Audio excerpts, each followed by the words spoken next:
Carta de Paulo aos Efésios, capítulo 2, a partir do versículo de número 18. Diz assim: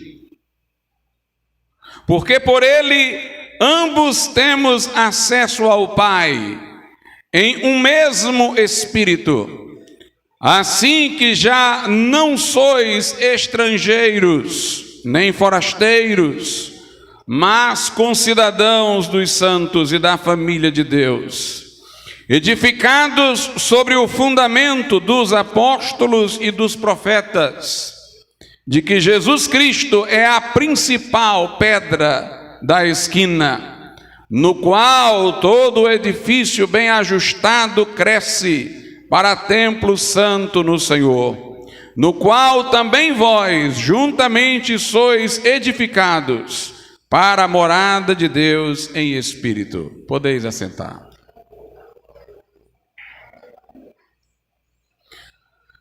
O versículo 18 que lemos, irmãos, traz uma descrição belíssima da igreja, do povo de Deus. Igreja não é um edifício. A palavra igreja vem do grego eclésia, quer dizer os chamados para fora. Era um termo utilizado na Grécia Antiga para convocações, quando as pessoas saíam de casa para se reunirem em assembleia, numa praça, no caso de Atenas, na Ágora, que era a praça de Atenas. Então a igreja é uma comunidade, é um povo, no nosso caso, separados deste mundo, dos valores que o norteiam, por uma convocação de Deus, para sermos um povo separado, um povo que serve ao Senhor.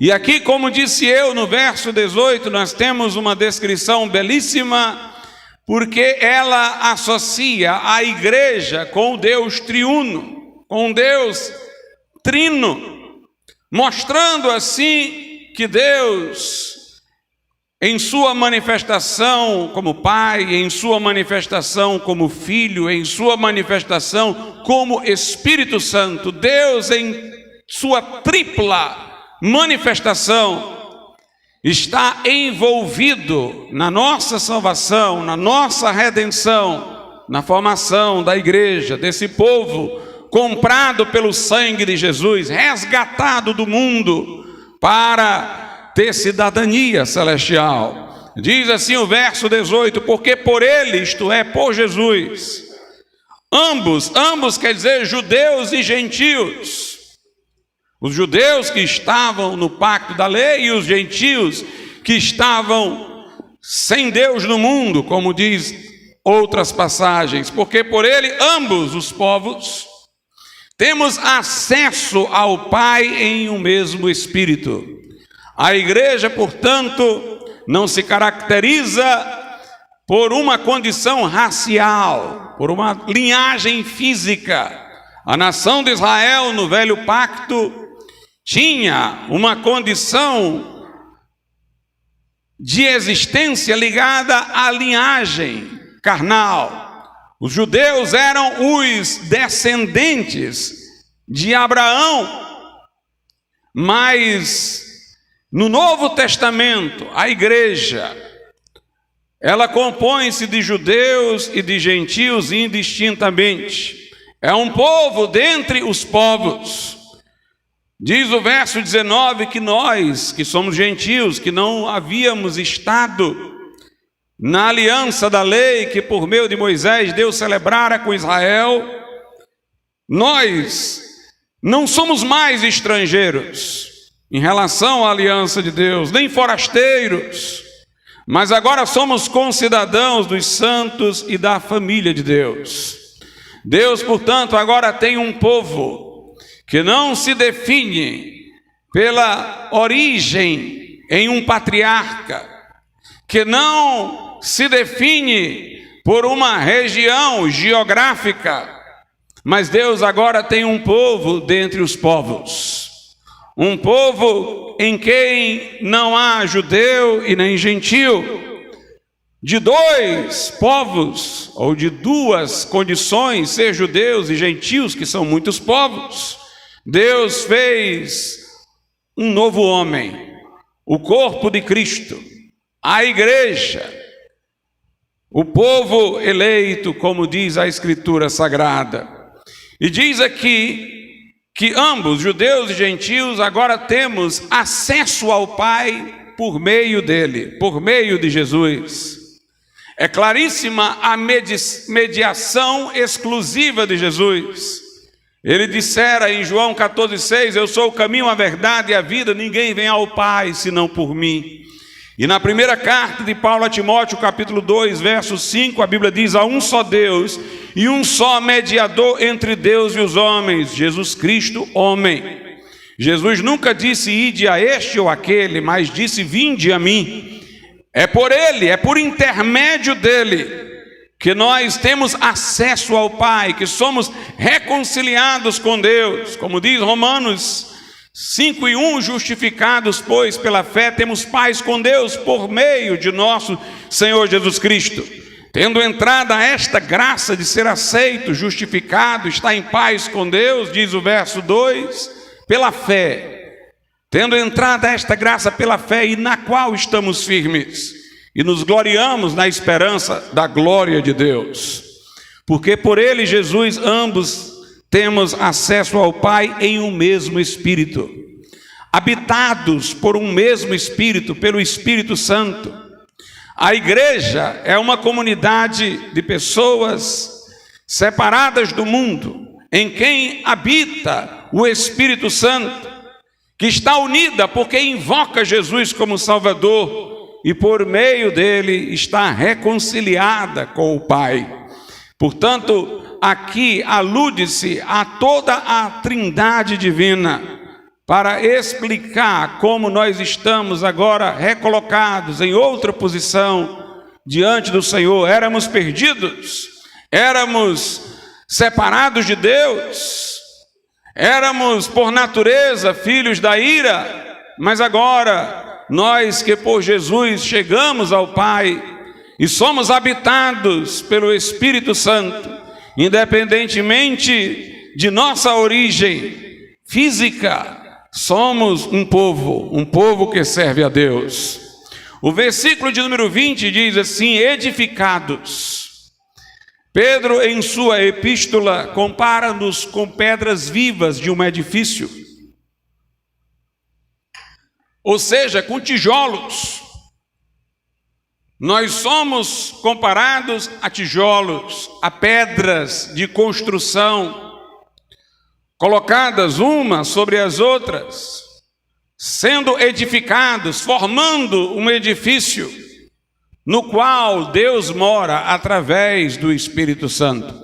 É interessante como as pessoas terminaram por tomar a ilustração bíblica para realmente chamar de igreja ao edifício físico, onde o povo de Deus se reúne.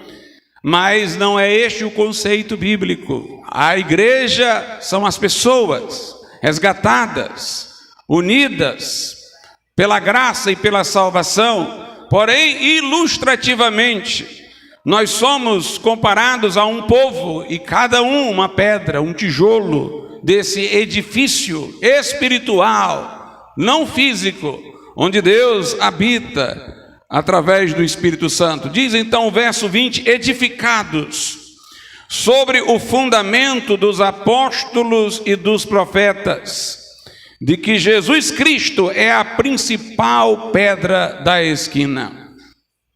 A igreja está construída sobre o fundamento dos apóstolos e dos profetas. Isso quer dizer, pastor, que pessoalmente os apóstolos são o alicerce da igreja? Não. O alicerce da igreja é essa pedra principal da esquina, aqui referida, é Jesus Cristo. Ele é a rocha fundamental.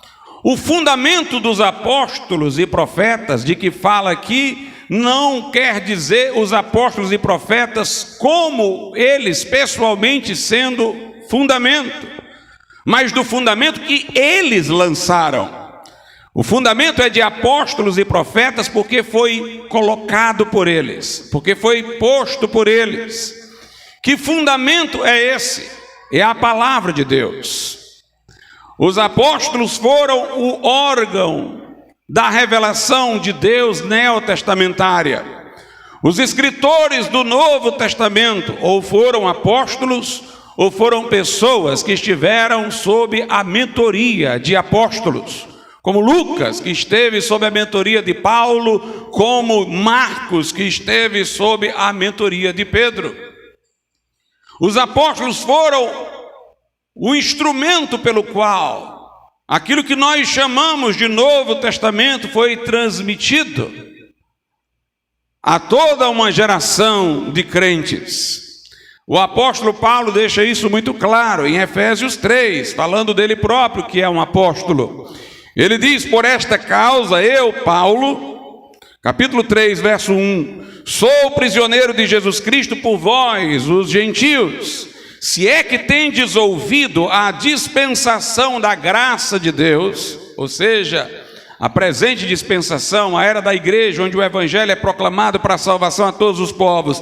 Se é que tendes ouvido a dispensação da graça de Deus, que para convosco me foi dada, como me foi este mistério manifestado pela revelação, como antes um pouco vos escrevi. Por isso, quando ledes, podeis perceber a minha compreensão do mistério de Cristo, o qual, noutros séculos, não foi manifestado aos filhos dos homens, como agora, na dispensação da graça, tem sido revelado pelo Espírito, note, como diz lá no texto anteriormente lido, aos seus santos apóstolos e profetas.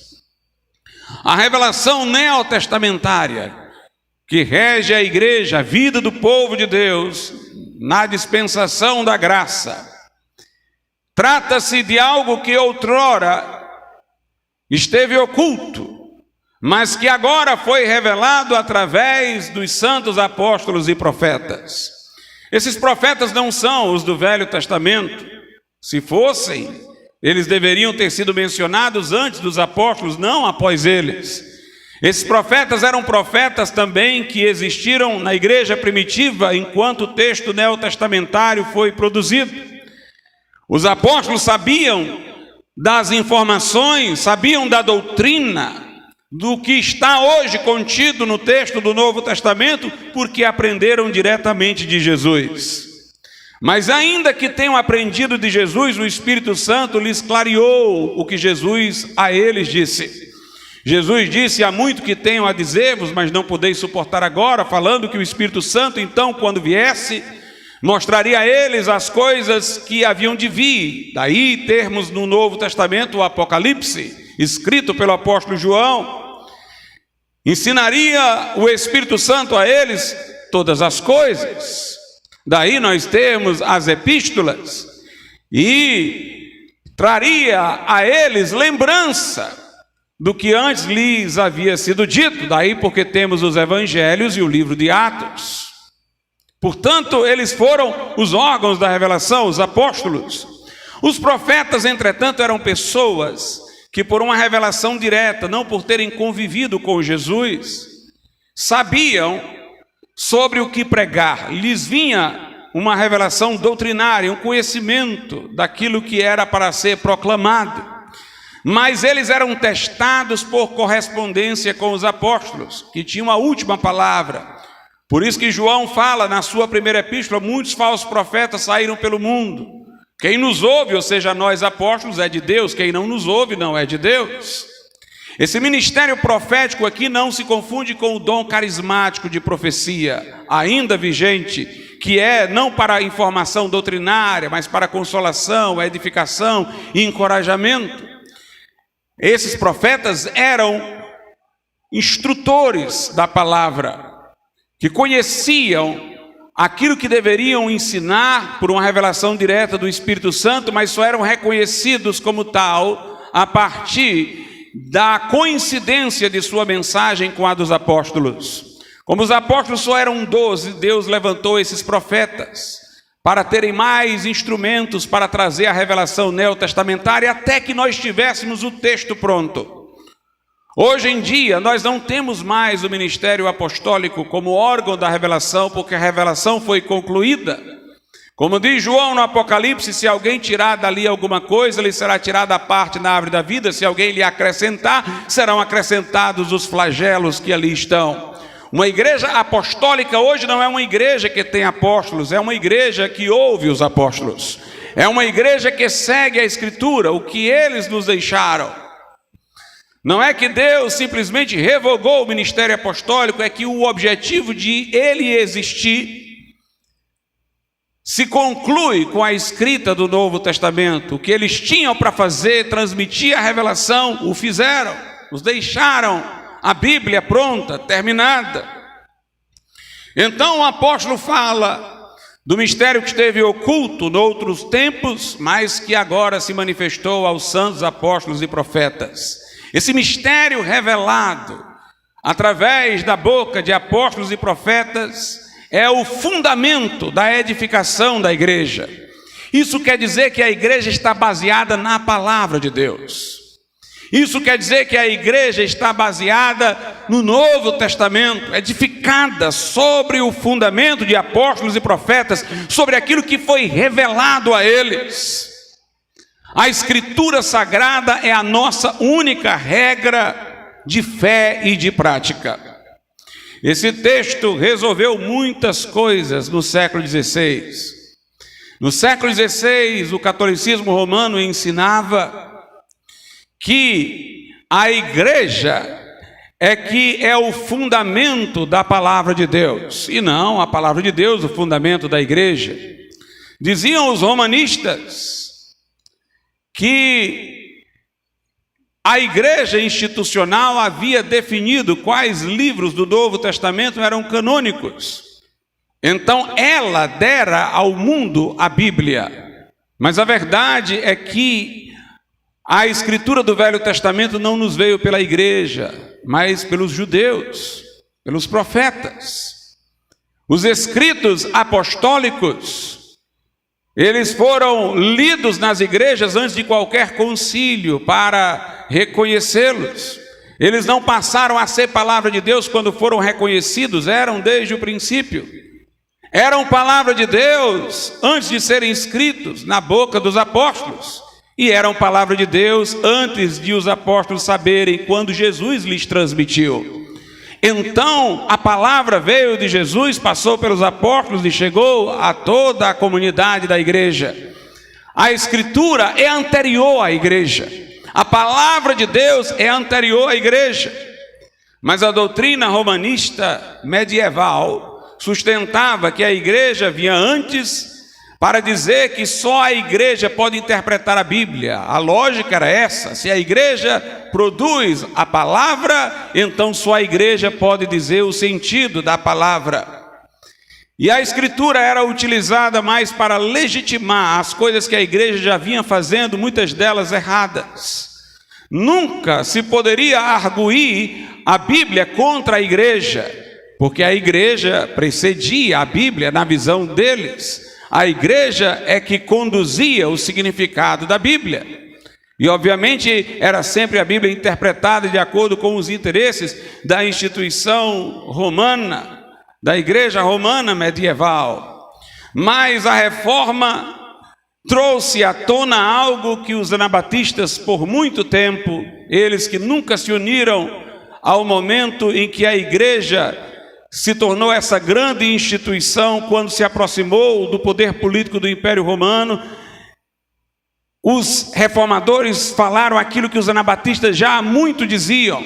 Eles que nunca tiveram parte no romanismo, eles disseram no século XVI, que o texto aqui é claro: a igreja está edificada sobre o fundamento de apóstolos e profetas. A palavra de Deus revelada por meio de apóstolos e profetas, o Novo Testamento é o fundamento da igreja.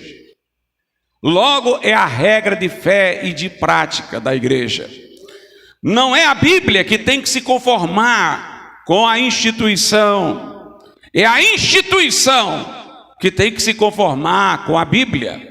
Daí a palavra reforma, recolocação na forma.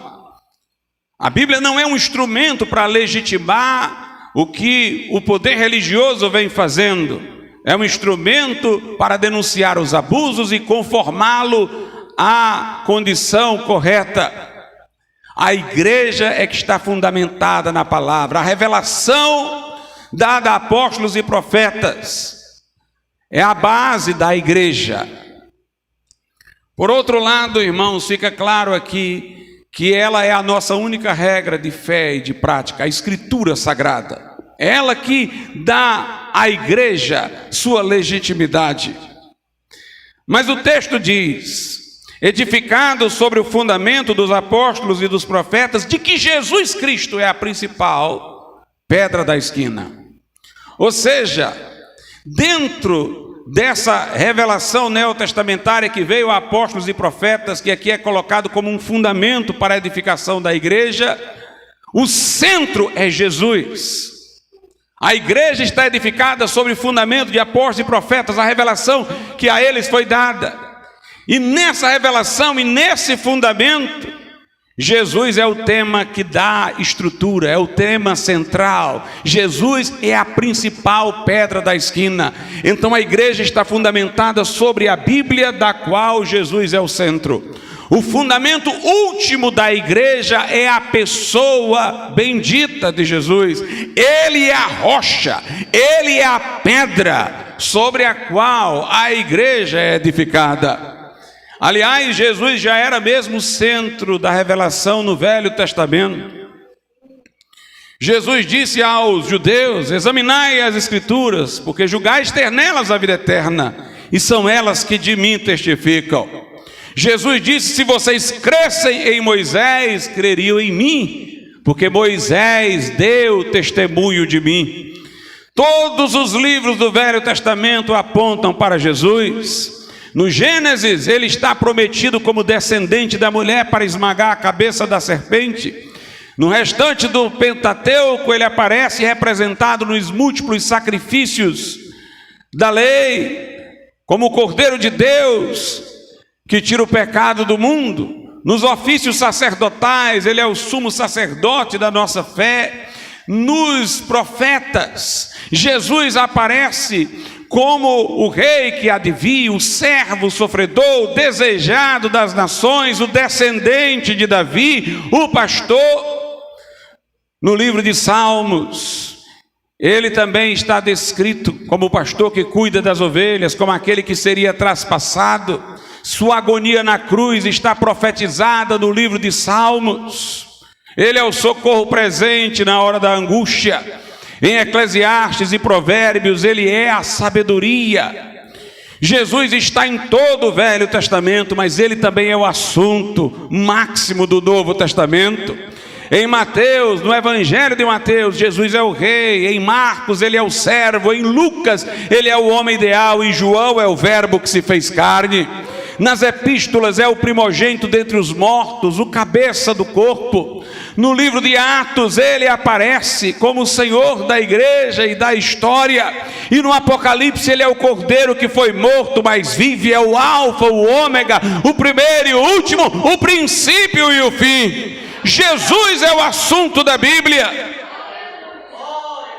As boas novas do Evangelho dizem respeito a isso, que Deus amou o mundo de tal maneira que deu o seu Filho unigênito, para que todo que nele crê não pereça, mas tenha a vida eterna. O Evangelho, diz Paulo em 1 Coríntios 15, consiste nisso, em que Jesus morreu segundo as Escrituras, foi sepultado segundo as Escrituras e ressuscitou ao terceiro dia. Está vivo.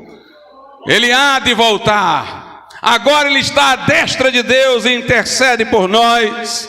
Com o seu sangue, para aquele que se arrepende e crê, ele purifica de todo o pecado. Ele é aquele por cuja justiça somos justificados diante de Deus, por cujo sangue temos a remissão de pecados. É o assunto da Bíblia, é o coração do fundamento de apóstolos e profetas, é a pedra angular, é a principal pedra da esquina, é a rocha fundamental. Ser da igreja não é só participar de um rito batismal, receber um cartão de membro, frequentar um prédio. ser da igreja, aquela igreja espiritual, que Deus enxerga com os seus olhos como a noiva de Jesus Cristo, que Jesus virá nas nuvens para buscar antes que venha a grande tribulação. É da igreja aquele que se arrependeu dos seus pecados e confiou em Jesus como o único e todo suficiente Salvador, e se assume com a identidade cristã como um discípulo de Cristo, confiando no sacrifício perfeito que Ele fez na cruz, invocando-o para se apoderar do que Ele comprou, as nossas vidas, para que seja Senhor da nossa existência, reconhecendo que Ele pagou o preço da nossa redenção. É dessa forma que nós passamos da morte para a vida, das trevas para a luz deste mundo, para sermos da igreja, do corpo de Cristo, da noiva do Cordeiro. Jesus é a principal pedra da esquina. Entendido isso, inclusive fica claro o controverso, ou aparentemente controverso texto de Mateus 16, que a igreja romana usa para dizer que a igreja está fundada em Pedro e que deve o Pedro ter sucessor na figura do Papa. Na verdade, afirmar uma sucessão para Pedro já é uma extravagância, porque ainda que o texto dissesse que Pedro era o fundamento da igreja, nada fala sobre Pedro ter um sucessor. Mas lá não se quer dizer que Pedro é o fundamento da igreja. Veja o contexto. Jesus pergunta aos discípulos. Ele diz: uns dizem que eu sou Elias, que voltou. Outros dizem que eu sou um dos profetas do Velho Testamento. Ou seja, os que não estão comigo, os que não são dos meus discípulos, os de fora, têm essas concepções acerca de mim. E para vocês, quem eu sou? O que Jesus queria com essa pergunta era dizer o seguinte: o mundo tem essa concepção de mim. O que é que faz de vocês separados do mundo, distinto? O que é que faz com que vocês sejam um povo que vai romper com eles? E Pedro, tomando a frente dos demais, no seu temperamento impetuoso, falou o que estava no coração de todos eles. Ele disse: tu és o Cristo, o Filho do Deus vivo. Interessante que esse relato está em Mateus, Marcos e Lucas. Em Marcos e Lucas, para aí. Pedro diz: tu és o Cristo, o Filho do Deus vivo. Terminou. O bom entendedor já sabe. O que nos distingue do mundo é que para o mundo Jesus pode ser um bom mestre, um profeta, um morto que ressuscitou do Velho Testamento. Mas para nós, crentes, Ele é o Filho de Deus que se fez carne para vir buscar e salvar o que se havia perdido. Marcos e Lucas terminam aí, mas Mateus acrescenta mais. Mas o que Mateus diz em seguida não traz nova informação. Por isso que Lucas e Marcos não trazem o que em Mateus continuou. O que Mateus traz é Jesus reconhecendo que Pedro disse uma verdade. Jesus disse: bem-aventurado és tu, Simão Barjonas, tu és feliz no que tu disseste. Jesus não quer tanto falar de Pedro, mas do que ele disse. Ele disse: quem te revelou isso? Que eu sou o Filho do Deus vivo? Não foi carne nem sangue. Não foi olhando para a minha aparência. Jesus não parecia diferente de um homem comum. Era um carpinteiro de mãos calejadas. Quem te revelou isso? Não foi carne nem sangue, mas foi o meu Pai que está nos céus. Jesus não estava falando de Pedro, estava falando do que Pedro disse. E então Jesus disse: pois eu te digo que tu és Pedro. Pedro é um termo masculino no grego. Petros significa uma pedra pequena, como um tijolo, uma pedra dessas que pode servir para edificação. Ele diz: tu és uma pedra pequena, um Petros. Mas sobre esta pedra, aí é outra palavra, um termo feminino, pedra, que vem de Petra em grego, é uma rocha, uma base sólida, um fundamento. Jesus diz: tu é um tijolo do edifício. Mas sobre esta rocha aí que saiu da tua boca, que tu falaste, ou seja, o próprio Cristo confessado, reconhecido e revelado, como filho de Deus, sobre essa rocha edificarei a minha igreja. Jesus estava dizendo: Pedro, tu és um tijolo no edifício, mas a tua confissão, a revelação que tu tiveste, a descrição que tu deste de quem eu sou, o conhecimento disso, é a rocha sobre a qual a igreja é edificada.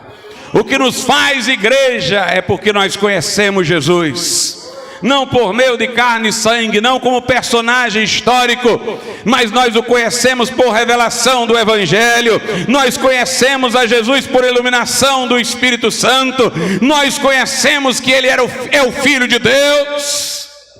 Este é um conhecimento, meus irmãos, relacional, pessoal, que não nos permite voltar atrás na nossa jornada. Por isso, uma vez Jesus pregou em João capítulo 6, e muita gente foi indo embora achando duro o discurso dele, e os discípulos disseram: Senhor, esse teu discurso está duro demais, por isso que estão indo embora. Jesus disse: e vocês querem ir embora também? E naquele momento mesmo Pedro falou de novo: Senhor, para onde iremos? Só tu tens as palavras da vida eterna, e nós temos crido e conhecido que tu és o Filho de Deus. Quem tem essa revelação não retrocede, não retrocede, não tem outro lugar para ir, não tem outro a quem recorrer, porque já conhece que Jesus é inigualável, é singular, é único e todo suficiente Salvador. A igreja está fundada sobre Jesus, que é manifesto no fundamento de apóstolos e profetas, que é manifesto neste livro, na palavra de Deus, na Escritura Sagrada.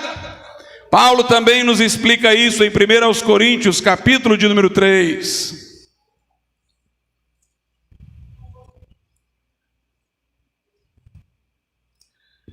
Aos Coríntios 3.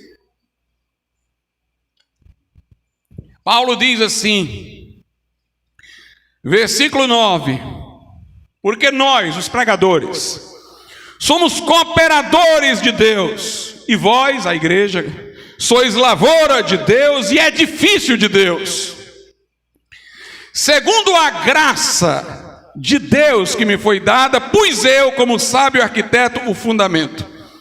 Note, Paulo não está dizendo que ele é o fundamento, ele está dizendo que pôs o fundamento. O fundamento é esta mensagem, o fundamento é a palavra. Paulo era um pregador, ele pôs o fundamento, ele anunciou o Evangelho de Jesus Cristo. Quando lá fala fundamento dos apóstolos e profetas, é o fundamento que eles lançaram, não são eles, é o que eles lançaram.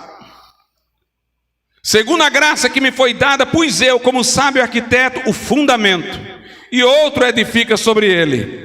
Mas veja cada um como edifica sobre ele, porque ninguém pode pôr outro fundamento além do que já está posto, o qual é Jesus Cristo. Ele pôs o fundamento que é a palavra, mas a palavra trata de Jesus. Jesus é que é o fundamento sólido. É o fundamento sólido. A palavra de Deus é fundamento na medida em que ela revela Cristo. Há uma palavra de Lutero que eu nunca me esqueço. Lutero diz: se você lê a Bíblia, verá que por excelência a palavra de Deus é Jesus. No princípio ele era o verbo estava com Deus, o verbo era Deus. O verbo se fez carne e habitou entre nós. Ele é o verbo, Jesus é o verbo. A Bíblia nós chamamos de palavra de Deus porque Jesus está aqui. Ela é a palavra de Deus por derivação. Ela é porque Jesus está aqui, porque Jesus fala aqui. Então Paulo diz: eu lancei a palavra, e essa palavra é centrada em Cristo, revela Cristo, porque não há outro fundamento, fundamento direto, fundamento por excelência. A Bíblia o é porque o revela, ele é porque ele é mesmo. Ninguém pode pôr outro fundamento além do que está posto, o qual é Jesus Cristo. O fundamento da igreja não é a personalidade cativante do pregador. O fundamento da igreja não é a eloquência do pregador, a sua capacidade retórica, não é a pessoa de Pedro, não é a força de uma tradição. O fundamento da igreja é Jesus. O que faz a igreja é um povo que ama e serve o Senhor Jesus Cristo. Paulo diz assim no versículo 5 de 1 Coríntios 3: pois quem é Paulo? E quem é Apolo? Paulo pregou e Apolo continuou o trabalho dele naquela região. E Paulo diz: olha, quem é Paulo? Quem é Apolo? Senão ministros pelos quais crestes, conforme o que o Senhor deu a cada um. Eu plantei, Apolo regou, mas Deus deu o crescimento.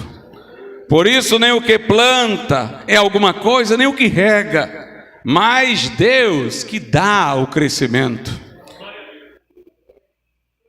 É Deus que faz prosperar a palavra em nosso coração, que deve ser glorificado. É Jesus a quem a palavra revela, que deve ser glorificado.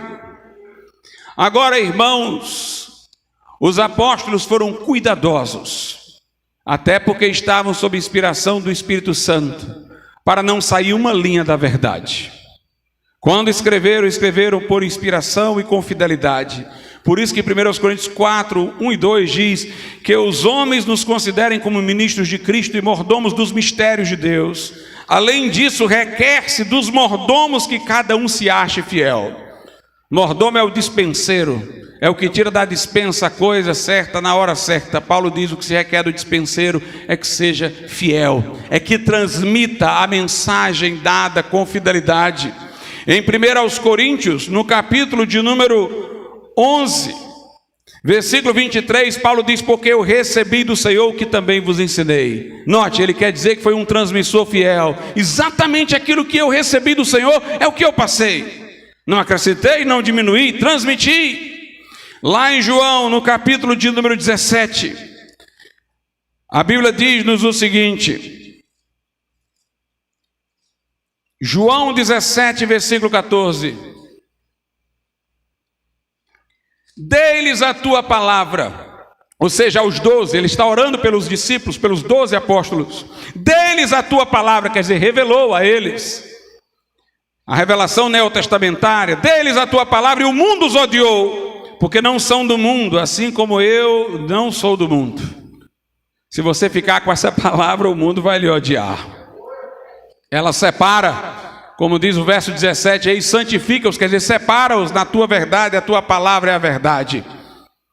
O mundo que não quer se converter se incomoda com essa palavra. Aí Jesus diz assim no versículo de número 20: e não rogo somente por estes, ou seja, pelos apóstolos, a quem ele deu a palavra, mas também por aqueles que pela tua palavra hão de crer em mim, pelos demais que virão. Inclusive uma tradução mais exata aqui não é por aqueles que pela tua palavra, mas por aqueles que pela palavra deles hão de crer em mim. Jesus pregou aos apóstolos, e os que viriam depois creriam pela pregação apostólica. Jesus disse: eu oro por eles e oro pelos que vão crer pela pregação deles. Aí ele diz no verso seguinte, 21, para que todos sejam um, como tu, ó Pai, o és em mim e eu em ti. Por que ele diz para que todos sejam um? Porque a mesma palavra que ele deu aos apóstolos será a mesma palavra que os apóstolos pregarão. Eu oro por eles que vão crer pela minha palavra, e eu oro por aqueles que vão crer pela palavra deles, porque a palavra deles vai ser fiel à que eu dei para eles. De maneira que eles e os que virão a ser crentes pela pregação deles serão com eles um. Crerão pela mesma palavra, sendo que eles ouviram da minha boca, os que virão ouvirão da boca, os que virão ouvirão da boca dele, mas serão todos um, na mesma palavra, na mesma base, no mesmo fundamento da palavra. Mas o tema da palavra é Jesus Cristo. Ele é o assunto da Bíblia. Veja o que a Escritura diz em Atos, no capítulo de número 8. Em Atos 8, nós temos a evangelização de um etíope, eunuco. Diz aqui a Bíblia em Atos 8, versículo de número 26, e o anjo do Senhor falou a Filipe dizendo: levanta-te e vai para o lado do sul, ao caminho que desce de Jerusalém para Gaza, que está deserta. E levantou-se e foi, e eis que um homem etíope eunuco, mordomo de Candace, rainha dos etíopes, o qual era superintendente de todos os seus tesouros, e tinha ido a Jerusalém para adoração, regressava. e assentado no seu carro lia o profeta Isaías. E disse o Espírito a Filipe: chega-te e ajunta-te a esse carro. Este homem etíope, mordomo-mor da rainha dos etíopes, lá da África, vinha nessa jornada, e ele tinha consigo uma porção do Velho Testamento, o livro do profeta Isaías. O Espírito Santo disse a Filipe: se aproxima desse carro aí. E diz aí o texto, versículo de número 30, e correndo Filipe ouviu que lia o profeta Isaías, e disse: entendes tu o que lês? E ele disse: como poderei entender se alguém não me ensinar? Como ele só tinha o profeta Isaías e não sabia dos acontecimentos do Novo Testamento, já consumados, a morte e a ressurreição de Cristo, ele não teria como compreender o texto, ele não tinha a revelação completa. E rogou a Filipe que subisse com ele e com ele se assentasse. E o lugar da escritura que li era esse, foi levado, é um texto sobre Jesus, lá do profeta Isaías, foi levado como ovelha para o matadouro, e como está mudo o cordeiro diante do que o tosquia, assim não abriu a sua boca. Na sua humilhação foi tirado o seu julgamento. E quem contará a sua geração? Porque a sua vida é tirada da terra. E respondendo o eunuco a Filipe, disse: rogo-te, de quem diz isto o profeta? De si mesmo ou de algum outro? Então Filipe, abrindo a sua boca e começando nesta escritura, lhe anunciou Jesus. Note, Filipe começou nessa escritura, foi só o começo, porque ele circundou por toda parte do Velho Testamento para anunciar Jesus. Pregar o evangelho é pregar Jesus a partir da escritura. O assunto da escritura é Jesus. Começando por essa escritura, falou de que? De Jesus. É o assunto da Bíblia, é Jesus. Por isso um crente que ama Jesus ama esse livro, porque foi nesse livro que ele encontrou Jesus como seu Salvador. Foi nesse livro que ele encontrou a revelação de Cristo. Jesus é o assunto da Bíblia. Pregar a palavra de Deus é pregar Jesus. Uma vez chegaram para Spurgeon e disseram: Spurgeon, você nos ensina que quando formos pregar nós temos que apresentar Jesus, mas se o texto da escritura que nós formos pregar não falar diretamente de Jesus, como é que a gente vai pregar sobre Jesus? Ele diz: dê um jeito, corra para lá, para cá, vá para cima, para baixo, una esse texto com o outro, mas chegue a Jesus, porque pregar o evangelho é falar de Jesus. Esse homem entendeu isso tão claramente, que foi à Inglaterra uma pessoa que ouvira falar tanto de Spurgeon como de outro pregador muito eloquente. Diziam que eram os dois grandes pregadores da Inglaterra. Ele foi a um culto em que um pregava e foi ao culto em que o outro pregava. E quando alguém o entrevistou, lhe indagou, depois de ele ter ido aos dois cultos, como teria sido a pregação de um pregador e a pregação do outro, ele disse: bem, o primeiro pregador, que não era Spurgeon, eu ouvi e eu fiquei impressionado com a capacidade retórica, com a eloquência dele, com o tom de voz, com a sequência lógica dos pensamentos. Eu saí de lá dizendo: que homem para falar bem, que retórica, que eloquência. E a pessoa disse: quando você foi ouvir Spurgeon? Ele disse: bem, eu nem me lembro mais dele. Eu só me lembro que quando eu saí de lá eu fiquei dizendo: que Jesus maravilhoso, que Jesus glorioso. Pregar o evangelho é apresentar Jesus, porque Jesus é o Salvador, Jesus é o Redentor, é a principal pedra de esquina, é o assunto da Bíblia. E então, lendo em diante, versículo 35, releio: então Filipe, abrindo a sua boca, começando nessa escritura, lhe anunciou a Jesus. Indo eles caminhando, chegaram a certa água, e disse o eunuco: eis aqui água, que impede que eu seja batizado? Não foi Filipe que o convidou para ser batizado, não. Ele estava tão maravilhado com Jesus que quando a carruagem passou em frente ao lugar que tinha água, ele: para aí, tem água aqui, o que é que me impede de ser batizado? E disse Filipe, versículo 37, é lícito, se crês de todo o coração. Note, não é só crer em Jesus, é crer com o coração e não só com a cabeça. A mente pode assentir e reconhecer que Jesus é Deus, que Jesus é alguém que morreu por nós há 2000 anos. A mente pode reconhecer doutrinas e fatos. Os demônios acreditam que Deus existe e não podem deixar de acreditar, ou estiveram já junto a Deus e estremecem. É um assentimento, é um fato inequívoco.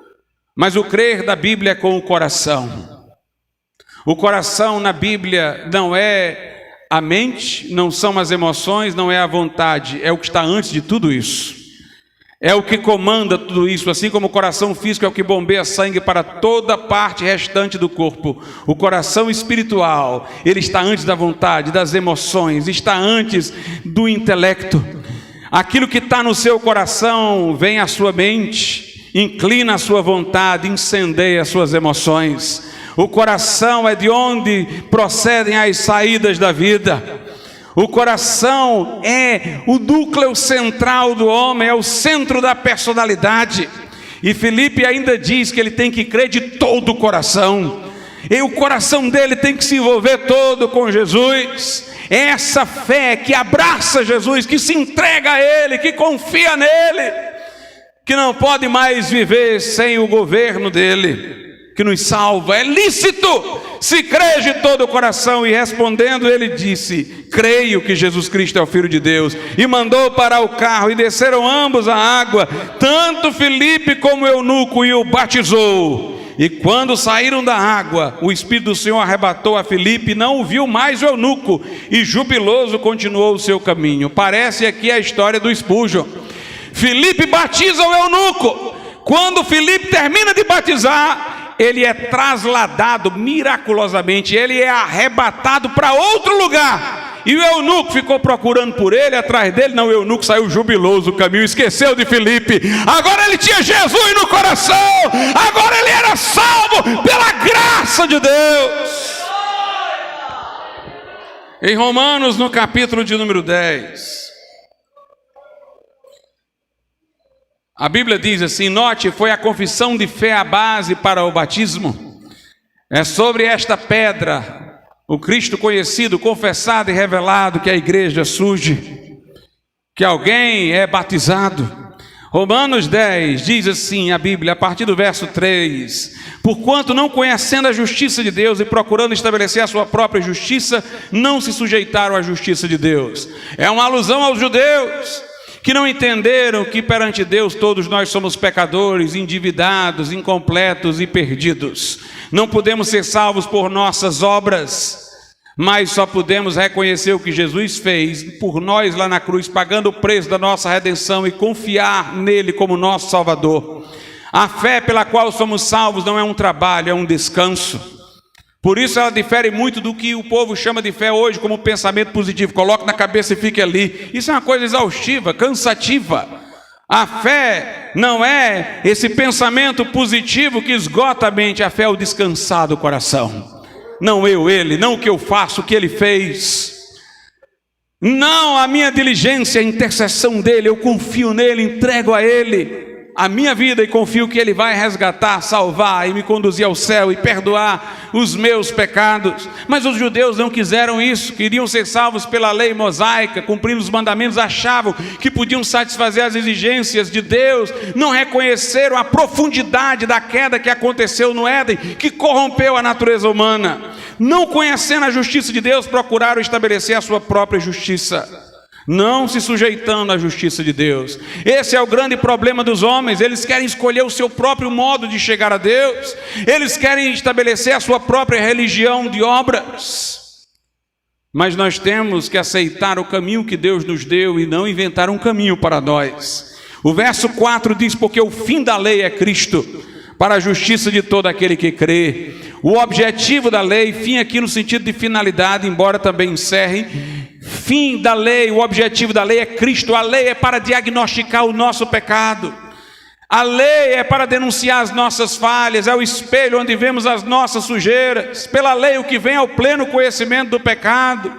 A lei é santa, justa e boa para denunciar que somos carnais e vendidos sob o pecado. A lei mostra que não podemos nos salvar e desta maneira ela aponta para Cristo.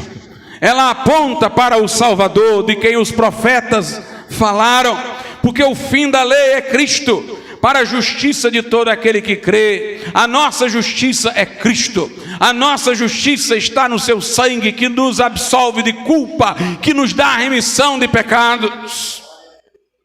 E aí ele diz: ora, Moisés descreve a justiça que é pela lei, dizendo: o homem que fizer estas coisas viverá por elas. A justiça da lei, que nenhum homem cumpriu, exige que os homens façam tudo o que a lei diz. E os homens caídos nunca fazem tudo o que a lei divina diz. Mas a justiça que é pela fé, versículo 6, diz assim: não digas em teu coração quem subirá ao céu, isto é, a trazer do alto a Cristo. Nossa fé, irmãos, confia no Cristo que já veio e morreu.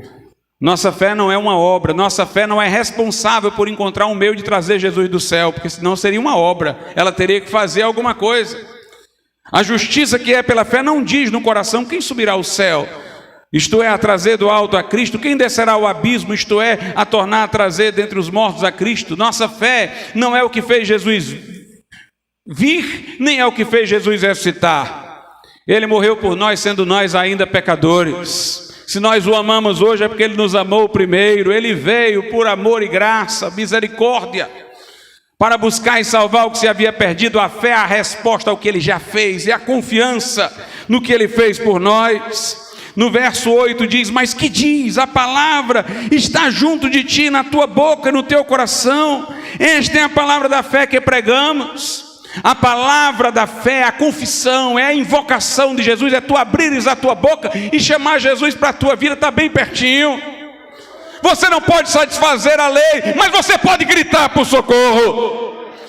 Você não pode escalar este poço, dentro do qual você ficou encurralado, encurralada, mas você pode gritar para o Salvador. A palavra da fé está próxima de ti, junto à tua boca, no teu coração. Esta é a palavra da fé que pregamos, a saber, se com a tua boca confessares ao Senhor Jesus, o chamares para ser Senhor da tua vida, e com o teu coração, note, a fé vem do coração, creres que Deus o ressuscitou dentre os mortos, serás salvo.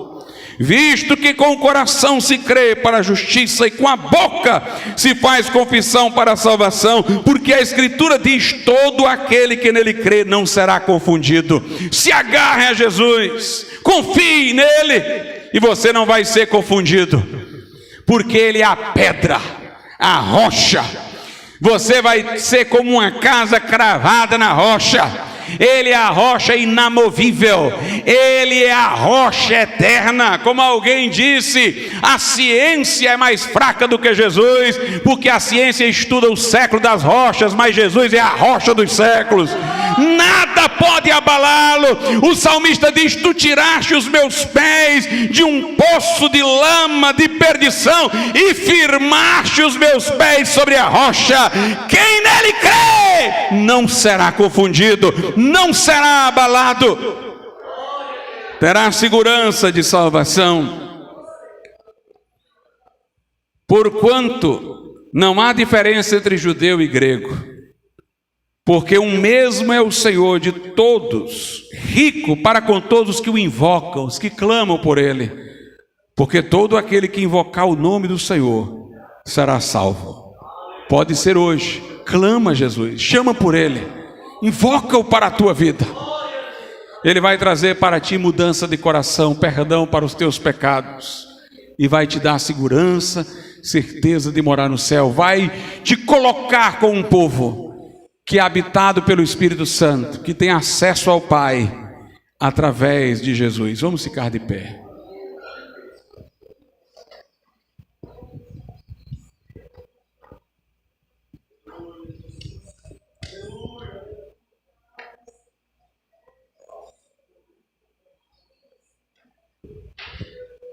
Senhor nosso Deus e nosso Pai, nós te louvamos por Jesus Cristo, a rocha eternal, a base, o fundamento inamovível, o Salvador poderoso, que pode salvar perfeitamente os que por Ele se chegam a Deus, e que vive para sempre para interceder por aqueles que dele se refugiam.